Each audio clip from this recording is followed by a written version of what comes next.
Hello students, welcome back. So this is the video of class 9th and here in this video we are going to solve the questions given in this chapter, and the questions are of very short answer type questions. So let's start.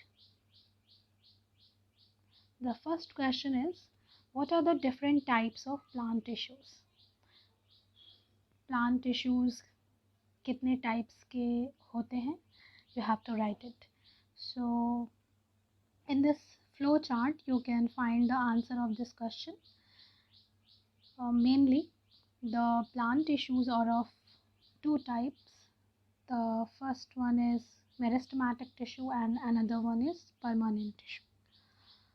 Further, the meristematic tissue is divided in three categories on the basis of their location, that is apical meristem, lateral meristem and intercalary meristem. And if you see the permanent tissue, then it is again divided into two types, simple and complex. Simple permanent tissue are those tissues which are having only one kind of cells, and they are of three types: parenchyma, collenchyma and sclerenchyma. Further, this sclerenchyma is divided into two types of tissues, fibers and sclerites. If you see the complex permanent tissue, then it is divided into two categories, xylem and phloem. We have studied that xylem is the complex permanent tissue which is responsible to conduct water, and phloem is the type of complex permanent tissue which conduct food in the plant body. So this is the answer. Now we will see the next question. The next question is, define simple tissues. You have to write what is simple tissues. So simple tissues are those tissues which are made up of same kind of cells.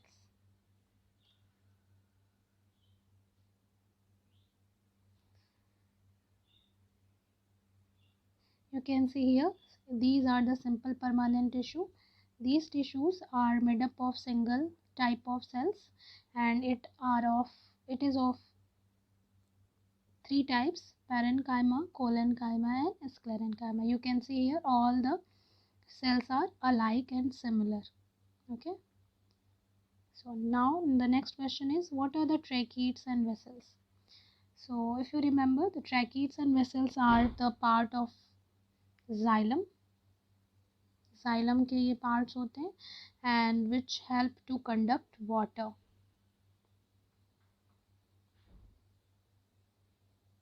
Okay, so these are the water conducting elements found in the xylem. You can see this is the picture of xylem. Here you can see this is the tracheid and this is the vessel. These tracheid and vessels are the part of xylem which conduct the water and mineral in the plant's body. Next question is, what is the function of sieve tube and companion cells? So if you remember, sieve tube and companion cells जो हैं वो phloem के part थे, है ना? phloem के part थे. phloem में चार components होते हैं. There are four components present in the phloem: sieve tube cells, companion cells, phloem parenchyma and phloem fiber. तो इसमें से ये दोनों जो हैं वो phloem के part हैं और इनका काम क्या होता है? इनका काम होता है to conduct food. ठीक है, ये कंडक्टिंग टिश्यूज हैं प्लांट्स के, तो ये क्या करते हैं? To conduct food. Okay, so this is the sieve tube cell which lack nucleus, and beside just beside the sieve tube cell companion cell होती है, और ये दोनों मिलकर क्या करते हैं? प्लांट बॉडी में फूड का कंडक्शन करते हैं. Next question is, give the names of element found in phloem. Phloem में कौन कौन से एलिमेंट्स पाए जाते हैं? तो अभी मैंने आपको बताया कि फ्लोएम में चार टाइप के एलिमेंट्स यानी कि चार टाइप की सेल्स पाई जाती हैं. कौन कौन सी? You can see in this picture. ये डायग्राम में आप देख सकते हैं. This is the picture of phloem. यहाँ पे देखिए, this is the sieve tube cell जो मेन फूड कंडक्टिंग एलिमेंट होता है फ्लोएम का. This is the first element. Second is the companion cell. ये वाली कंपेनियन सेल है. This is the second element. And then यहाँ पे आप देख रहे हैं, these are the cells, these are the phloem parenchyma. Okay, and lastly the fourth kind of cell is the phloem fiber. So there are four elements: sieve tube cell, companion cell, phloem parenchyma, third, and phloem fiber. So 4 elements are found in the phloem, you can see in this picture. Now the next question is, which tissue of leaves has chloroplast? तो आपको पता है कि जो chlorenchyma नाम का जो tissue होता है उसके अंदर क्लोरोप्लास्ट पाया जाता है, and basically it is a kind of parenchyma, है ना। आपने पैरेनकाइमा का मॉडिफिकेशन आपने पढ़ा था। तो पैरेनकाइमा जिस पैरेनकाइमा के अंदर क्लोरोप्लास्ट पाया जाता है उसको हम क्या बोलते हैं, उसको हम बोलते हैं chlorenchyma. Okay, so your answer is chlorenchyma.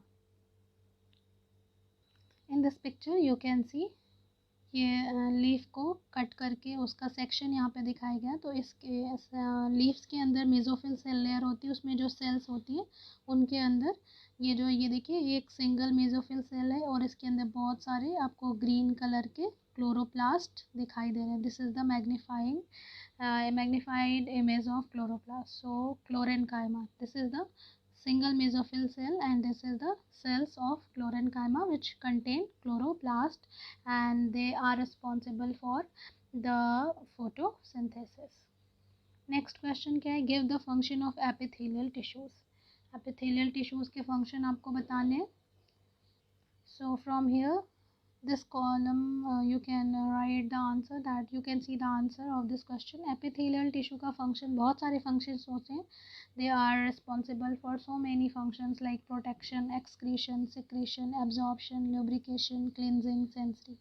ठीक है, प्रोटेक्शन के लिए ये जैसे epidermis of mouth, oesophagus, लैरिंग्स, vagina and anal canal, यहाँ पे ये प्रोटेक्शन का काम करते हैं। किडनी में एक्सक्रीशन का काम करते हैं। इंटेस्टाइन, किडनी और ग्लैंड्स में सिक्रीशन का काम करते हैं। इंटेस्टाइन, किडनी में एब्जॉर्प्शन का।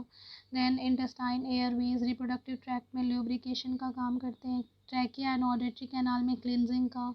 और जितने भी हमारे सेंसरी ऑर्गन्स होते हैं वहाँ पे ये सेंसरी फंक्शन करते हैं। So these are the main functions of epithelial tissue. Now the next question is, what is the function of ciliated epithelium? Ciliated epithelium का function आपको बताना है। Now you can see in this picture, यहाँ पे आप देख सकते हैं, this is the picture of ciliated epithelium and these are the cells, and on the surface of these cells you can see these are the small fiber like structure। ये projections जो हैं these are the cilia। ठीक है, तो ये cilia क्या करते हैं, they beat in one particular direction, एक पर्टिकुलर डायरेक्शन में मूव करते हैं। और इनके वन पर्टिकुलर डायरेक्शन में मूव करने की वजह से मूवमेंट जो है वो फ्लो ऑफ सबस्टेंस का जो मूवमेंट है वो एक डायरेक्शन में कंट्रोल होता है, कोऑर्डिनेट होता है। ठीक है, so they regulate the movement of substance in one direction. So here you can see that these are made up of simple columnar epithelial cells, and they have fine hair like outgrowth, and these outgrowths, these cilia show the rapid rhythmic wave like beatings, and because of this rapid rhythmic wave like beatings, they can move the mucus and ovum and sperm in one direction. So basically they help in the movement of the substances in one direction because of their rapid rhythmic wave like motion. Next question is, what is the squamous epithelium? Where is the squamous epithelium found? Squamous epithelium कहाँ पाया जाता है? तो you can write that the squamous epithelium found on the surface of inner lining of your mouth, esophagus,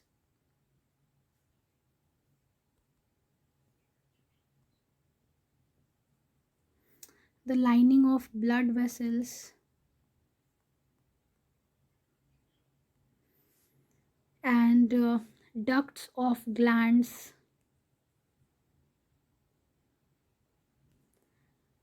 in your skin.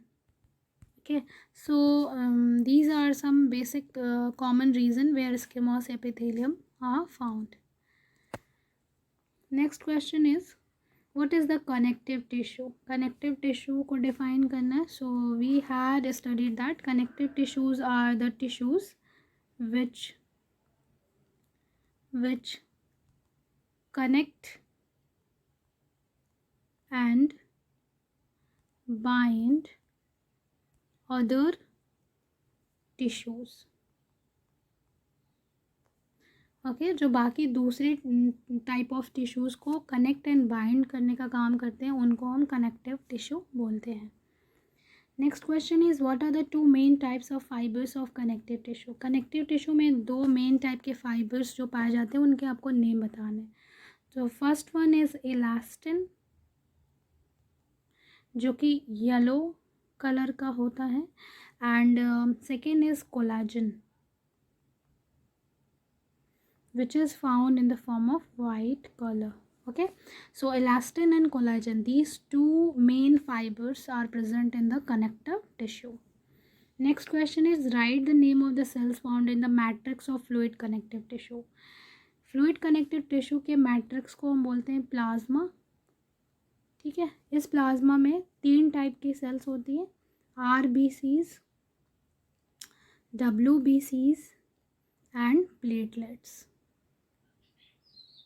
Okay, so these are the name of the cells which are found in the fluid connective tissue: RBCs, WBCs and platelets.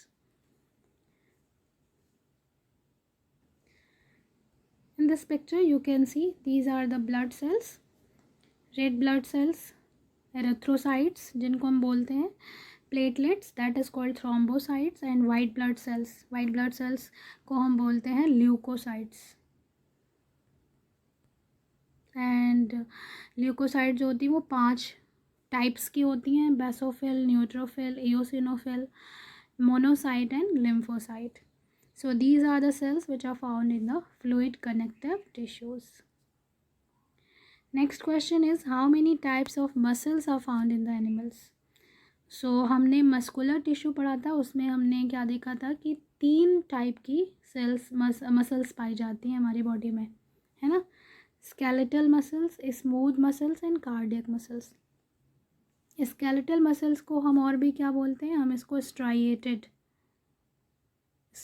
Muscle या stripped muscle, ठीक है, या फिर हम इसको voluntary muscles भी कहते हैं. Okay, so many names are there, striated, stripped and voluntary. Second is called as a smooth muscle. So this is the first one, this is second one and this is third one. Smooth muscles को हम involuntary muscles भी कहते हैं and as well as it is also known as unstriated muscle. Cardiac muscles which are specifically found in the heart. Cardiac muscles वो muscles होती हैं जो हमारे heart में पाई जाती है. So there are 3 main kind of muscles found in our body, in animals body and in human body as well. What are these? These are skeletal muscles, smooth muscle and cardiac muscles. Next question is what is the function of neuron? Neuron का क्या function होता है आपको बताना है. The neuron is the highly specialized cell which transmit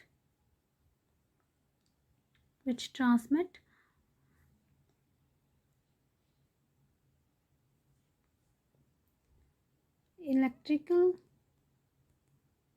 impulses in body. है ना, neuron क्या करती है, इंफॉर्मेशन को इलेक्ट्रिकल इम्पल्सेस के फॉर्म में ट्रांसमिट करती हैं in the body. Next question is which of the muscle cell is uninucleated, smooth muscle और कार्डियक मसल. कौन सी मसल सेल जो होती है वो यूनिन्यूक्लिएटेड होती है. 2 ऑप्शन यहाँ पे दिए हुए हैं, smooth muscle and cardiac muscle. दोनों में से आपको बताना है कि कौन सी मसल यूनिन्यूक्लिएटेड होती है. ठीक है, okay, now you can see here in this picture, आप यहाँ पे देख सकते हैं these are the 3 types of muscles which are found in our body, है ना. तो ये जो है this is the skeletal muscle and this is the smooth muscle and this is the cardiac muscle. Okay, तो देखते हैं कि जो आपका स्केलेटल मसल होता है और कार्डियक मसल, इन सब ये दोनों जो मसल्स होते हैं ये क्या होते हैं, मल्टी न्यूक्लिएटेड होते हैं। These are the multinucleated, मतलब कि एक सेल में एक से ज़्यादा न्यूक्लियस होता है।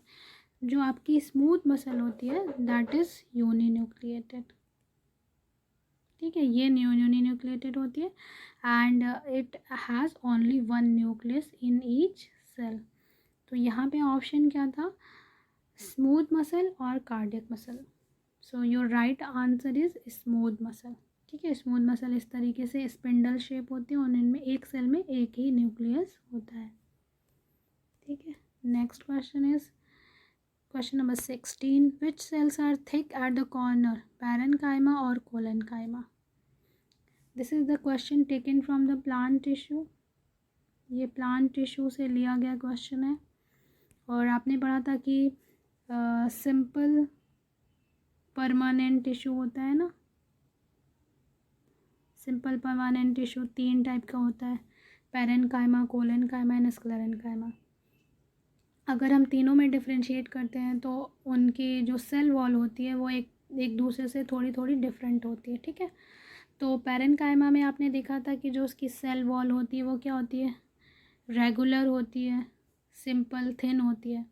और कोलेनकाइमा में आपने देखा था कि उसके कॉर्नर पे क्या होता है, थिकनिंग होती है ना, कॉर्नर पे इस तरीके से थिकनिंग होती है, इरेगुलरली थिकेंड सेल वॉल होती है एट द कॉर्नर, ठीक है। और पैरेन्काइमा में आप देख सकते हैं कि थिन प्राइमरी सेल वॉल होती है, एक बराबर थिन सेल वॉल होती है, ठीक है। तो यहाँ पे जो ऑप्शन दिया हुआ है पैरेन्काइमा एंड कोलेनकाइमा, तो आपका आंसर क्या होना चाहिए, collenchyma. Colenchyma are the tissues which have the cells having thickening at the corner, okay, due to the extra deposition of cellulose. Next question क्या है, name the tissue associated with the conduction of water in plants. Plant body में कुछ tissues होते हैं transport करने में help करते हैं, है ना। आपने पढ़ा था कि कॉम्प्लेक्स परमानेंट टिश्यू जो होते हैं वो 2 टाइप के होते हैं, एक जाइलम और दूसरा फ्लोएम। ये जो कॉम्प्लेक्स परमानेंट टिश्यू है दोनों क्या है, कंडक्टिव टिश्यू है, मींस ये चीज़ों को एक जगह से दूसरे जगह कंडक्ट यानी कि ट्रांसपोर्ट करने में हेल्प करते हैं।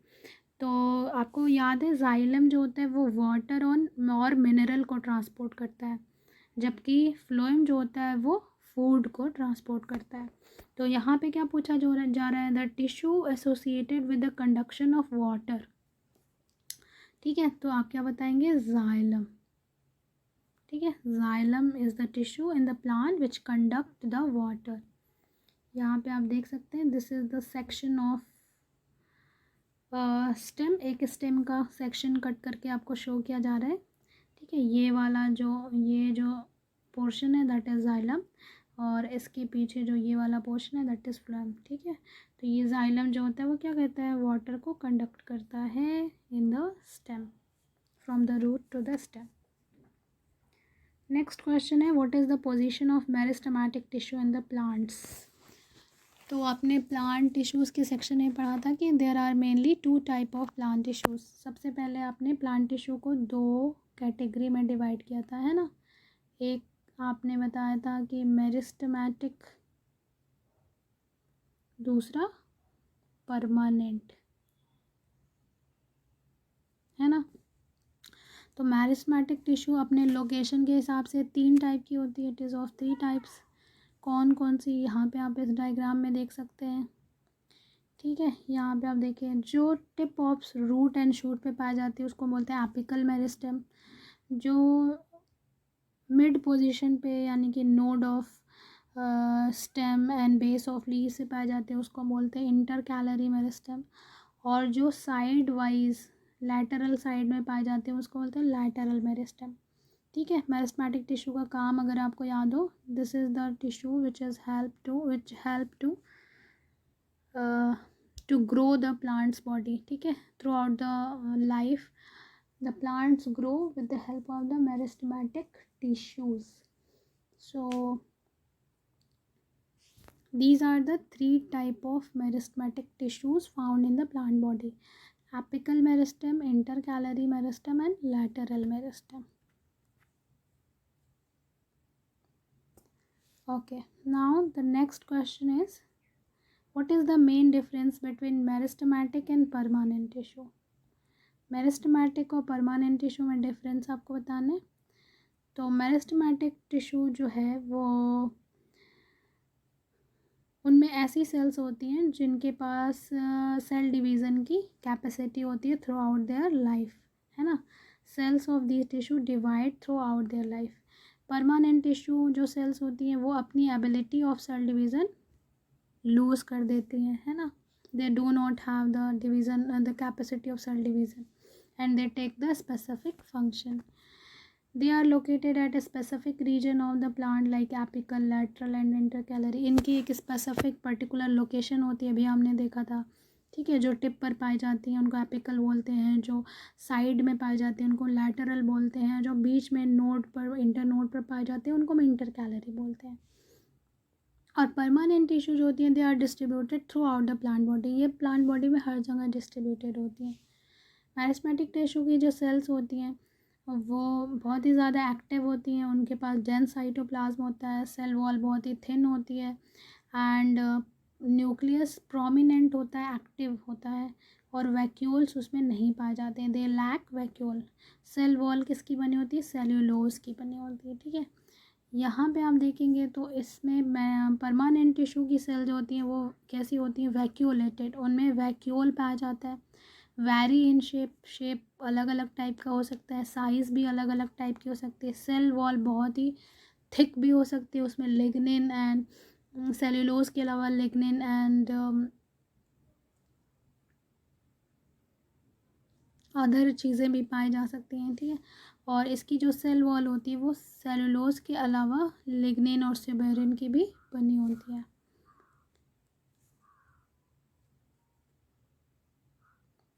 So these are the questions. Now this is the end of this video. In the next video we'll talk about some more questions given in this chapter. Till then, thank you. Have a nice day.